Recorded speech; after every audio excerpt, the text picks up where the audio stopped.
Students, whatever homework is given to you, you have to submit it on the very next day between 8 am to 1 pm to the given WhatsApp number, and it is compulsory to submit your homework as your attendance will be marked on the basis of your submission.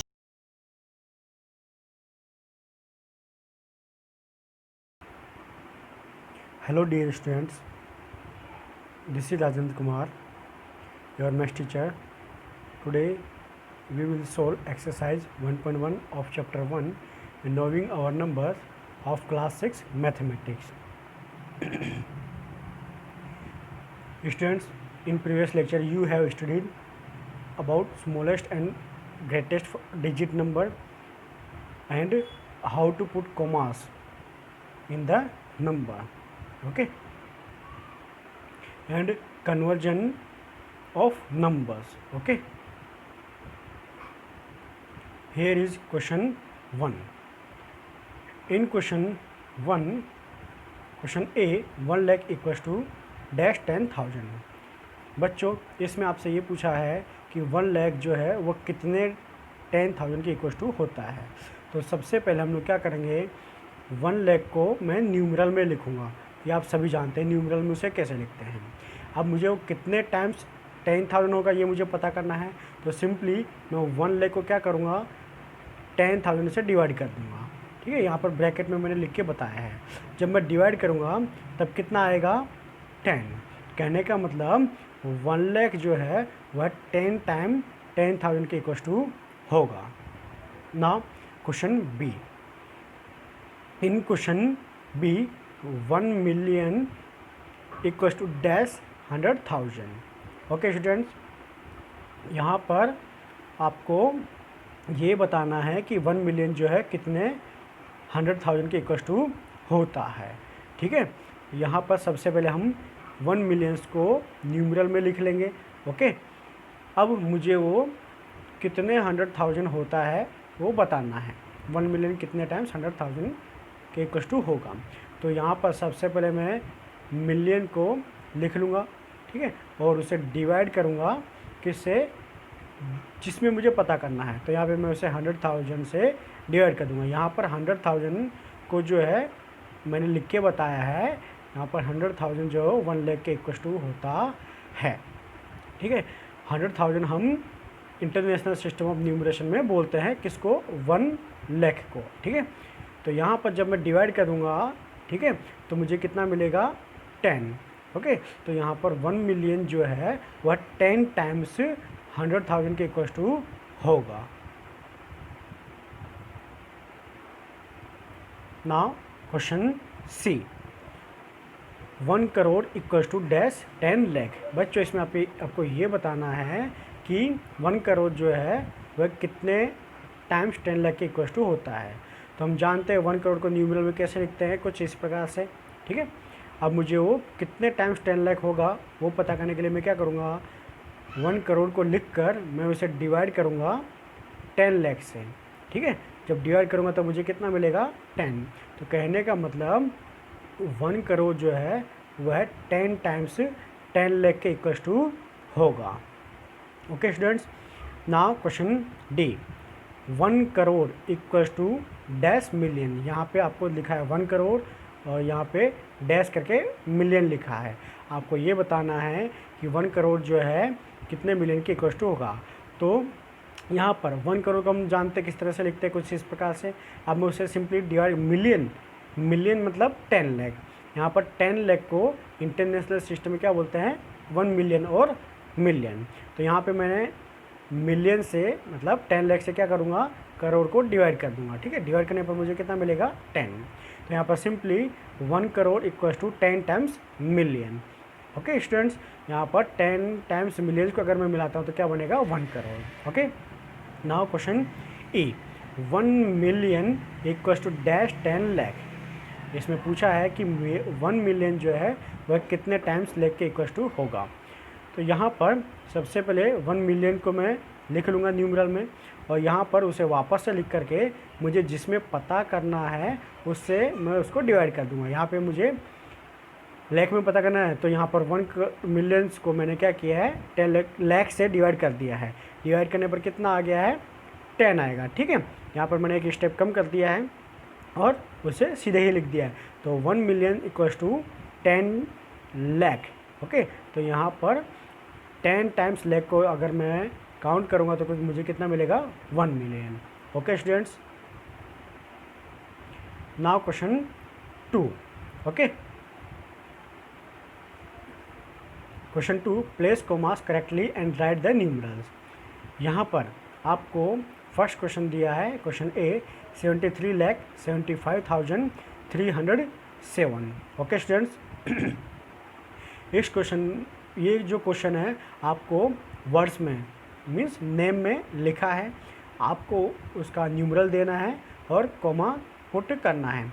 तो सबसे पहले यहाँ पे 73 लाख बोला है, तो 73 मतलब 2 digits है, तो इसमें लाख और 10 lakh digit place value cover होती है, तो मैं उसके लिए लिख दूंगा 73। ओके, फिर बोला है 75,000। ओके, तो 75,000 2 डिजिट हैं, 75,000 यहाँ पर 75 और 1000 कहने का मतलब इसमें 1000 और 10,000 प्लेस वैल्यू कवर होती है, तो मैं उसके लिए लिखूँगा 75। ओके, नाउ 307 बोला है, तो यहाँ पे 307 मतलब 100 तक की प्लेस वैल्यू है। ओके, तो टेंस प्लेस वैल्यू का यहाँ पे कोई जिक्र नहीं है, तो मैं लिखूँगा 307। ओके, अब बात करते हैं कोमा की। कोमा किस तरह से पुट करते हैं? हमारे इंटरनेशनल सिस्टम ऑफ न्यूमरेशन में हमने देखा था राइट साइड से लेफ़्ट साइड जब हम जाते हैं तो पहले 3 डिजिट पे कोमा पुट करते हैं। तो वहाँ पे पहले 3 डिजिट कौन है 307, यहाँ पर एक मैंने कोमा पुट करके शो किया है। फिर उसके बाद 2 डिजिट पे, तो उसके बाद 2 डिजिट कौन है 75। ओके, यहाँ पे एक कोमा मैंने पुट किया है, फिर उसके बाद हमारा नंबर जो है पूरा होता है, तो यहाँ पे हमें स्टॉप हो जाना है। नाउ क्वेश्चन बी की तरफ हम बढ़ते हैं। क्वेश्चन बी में लिखा है 9,05,41। ओके स्टूडेंट्स, तो यहाँ पर क्वेश्चन को रीड करने पे आपको पता चलता है कि ये जो क्वेश्चन है वह करोड़ तक का है। अब करोड़ की जगह पे कितना बोला 9, तो मैं सिंपली लिखूँगा 9। ओके, अब 5 lakh. Okay student, 5 lakh 5 single digit है, तो यहाँ पे ये क्या हुआ 10 लाख प्लेस वैल्यू का डिजिट क्या होगा 0 होगा, तो मैं इसे क्या लिखूँगा 05। ओके, लाख की जगह पर लाख 10 लाख की जगह पे, और यहाँ पे 41 बोला है। ठीक है, तो यहाँ पर आप देख पा रहे हो 1000 10,000 की जगह पे कुछ नंबर नहीं बोला है और 100 की जगह पे कुछ नंबर नहीं बोला है। ठीक है, तो उन सब की जगह पे हम लोग क्या लिखेंगे 0 0। ठीक है, 3 टाइम 0, तो ये हो जाएगा 905,500 फिर 041। अब कोमा की बात करते हैं तो पहले 3 डिजिट पे कोमा, पहले 3 डिजिट कौन है 041। ठीक है, यहाँ पे एक मैंने कोमा पुट किया, फिर उसके बाद 2 0 मीन्स डबल डिजिट, तो यहाँ पे ये 2 डिजिट, फिर यहाँ पे एक कोमा मैंने पुट किया, फिर अगेन 2 डिजिट 05। ठीक है, यहाँ पे एक मैंने कोमा पुट किया, उसके बाद 9 और डिजिट है नहीं, तो हमें यहाँ पे स्टॉप हो जाना है। अब बात करते हैं हम लोग क्वेश्चन सी की। क्वेश्चन सी में बोला है 7,52,21,302। ठीक है स्टूडेंट्स, तो यहाँ पर हम पहले उसे लिख देंगे। ओके, और लिखने के बाद हम पहले 3 डिजिट पे कोमा पुट करेंगे। 3 डिजिट कौन है 302, तो यहाँ पे मैंने कोमा पुट किया है, आप देख पा रहे होंगे। फिर 2 डिजिट, ठीक है, तो 2 डिजिट में कौन है 2 और 1, तो यहाँ पे 2 और 1, तो यहाँ पे एक मैंने कोमा पुट किया है। फिर 5 और 2, तो यहाँ पे एक मैंने कोमा पुट किया और उसके बाद डिजिट पूरा हो जाता है। ठीक है, नाउ हम बात करते हैं क्वेश्चन डी की 58,423,202। बच्चों, इस क्वेश्चन को रीड करने पर आपको पता चलता होगा कि ये जो नंबर नेम्स है वो इंटरनेशनल सिस्टम ऑफ न्यूमरेशन में लिखा हुआ है। ठीक है, तो सबसे पहले हम इसे न्यूमरल में लिखेंगे। न्यूमरल में लिखने के लिए हम इसे देखते हैं कौन सी प्लेस वैल्यू तक का नंबर है। 58 मिलियन, मतलब ये तो हमें पता लग गया कि ये मिलियंस तक का नंबर है। बोला 58 मीन्स 2 डिजिट आते हैं इसमें, तो पहले मैं 58 लिख दूंगा। ठीक है, फिर उसके बाद बोला है 423,000, मतलब कौन से पेड़ में आता है ये 1000 वाले पेड़ में आता है। अब बोला है 423, तो यहाँ पे मैं 423 लिख दूंगा। ओके ना। उसके बाद बोला 202, तो ये कौन से पीरियड में आता है, 1 पीरियड में आता है, तो उसकी जगह मैं लिख दूंगा 202 की जगह मैं लिख दूंगा 202, ये हमने लिख दिया। अब बात करते हैं कोमा की। तो कोमा के अंदर हम लोग क्या करते हैं, राइट साइड से लेफ्ट साइड हम लोग थ्री डिजिट पे कोमा पुट करते हैं इंटरनेशनल सिस्टम ऑफ न्यूमरेशन में। ये हम प्रीवियस लेक्चर में देख चुके हैं। तो फर्स्ट 3 डिजिट क्या होगा, ये वंस वाला पीरियड है, ठीक है, 202, तो यहाँ पे मैंने एक कोमा पुट किया है। फिर उसके बाद 3 2 4 3 डिजिट हो गए, फिर यहाँ पे एक कोमा पुट किया है। उसके बाद हमारा डिजिट जो है, नंबर जो है पूरा हो जाता है, तो हमें स्टॉप हो जाना है। नाउ क्वेश्चन ए, 23,30,010। ओके स्टूडेंट्स, तो यहाँ पर सबसे पहले हम इसे लिख लेंगे। ओके 23 लाख बोला है, तो 23 लाख की जगह 23 लिखूँगा मैं, और 30,000 की जगह मैं लिखूँगा 30, और यहाँ पर 10 बोला है तो सिंपली 100 वाला डिजिट जो है वो नहीं मेंशन है, तो मैं 0 लिख दूँगा इसकी, यहाँ पर ये 0 लिखूँगा। तो ये मैंने लिख दिया। अब बात करते हैं कोमा की। राइट साइड से लेफ्ट साइड की तरफ मैं जाऊँगा, तो पहले 3 डिजिट पे कोमा, तो 010 यहाँ पे कोमा पुट हुआ, ठीक है। फिर 2 डिजिट 03, तो यहाँ पे कोमा पुट हुआ। अब हमारा नंबर पूरा होता है, तो यहाँ पे हमें स्टॉप होना है। ओके स्टूडेंट, तो आज हमने एक्सरसाइज 1.1 के क्वेश्चन 1 और क्वेश्चन 2 को सोल्व किया है। Now in next lecture we will solve remaining questions. Thank you.